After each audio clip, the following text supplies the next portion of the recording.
தந்தை, மகன், தூய ஆவியாரின் பெயராலே ஆமென். இயேசு கிறிஸ்துவின் அன்புமிக்க சகோதரிகளை உங்கள் அனைவருக்கும் கிறிஸ்து இயேசுவின் அன்பு கலந்த வணக்கத்தை தெரிவித்துக் கொள்கின்றேன். இந்த நற்செய்தி பாகமானது மார்க் நற்செய்தி 10ஆம் அதிகாரம் 17 முதல் 30 வரையில் திருவாக்கியங்கள். குறிப்பாக 22வது வாக்கியம், இயேசு சொன்னதை கேட்டதும் அவர் முகம் வாடி வருத்தத்தோடு சென்று விட்டார், ஏனெனில் அவருக்கு ஏராளமாக சொத்து இருந்தது. இதோட பின்னணி நமக்கு தெரியும். இயேசுவை பின்பற்ற விரும்பிய அந்த செல்வன், அந்த இளைஞர் இயேசுவிடத்தில் வருகின்றார். நல்ல போதகரை, நிலைவாழ்வு பெற வேண்டும், நான் என்ன செய்வேன் கேட்க இயேசு அவனுக்கு பல விஷயங்கள் சொல்ல, அவனும் அதுக்கு ஏற்றபடி பேச, பிறகு இயேசு கடைசி சொன்ன வார்த்தை, உன்னிடத்தில் இதெல்லாம் விட்டுவிட்டு பிறகு என்னை வந்து பின்பற்று. அப்போ இயேசு சொல்வதை இதோ கேட்ட உடனே அவனுடைய முகம் வாடுகிறது.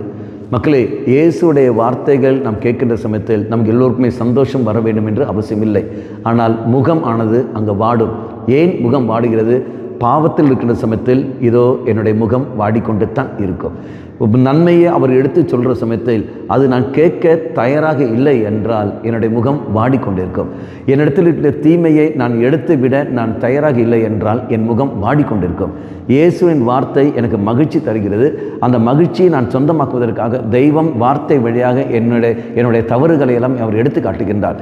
எதற்காக? என் முகம் வாட வேண்டும் என்பதற்காக அல்ல, மாறாக வாடிய முகத்திலிருந்து நான் பின்மாறி ஒரு நல்ல மலர்ச்சியான ஒரு முகத்தோடு வர வேண்டும் என்பதற்காக.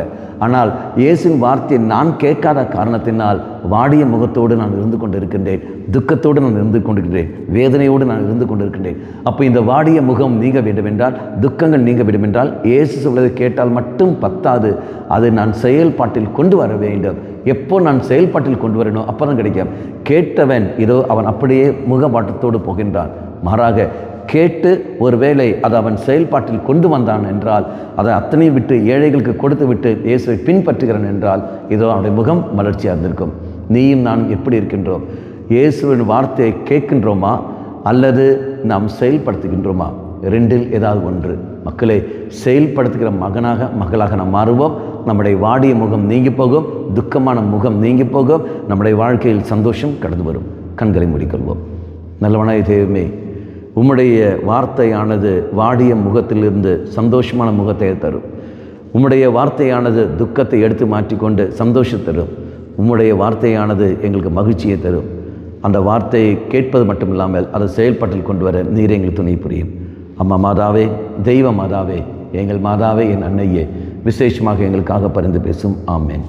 தந்தை, மகன், தூய ஆவியாரின் பெயராலே ஆமேன்.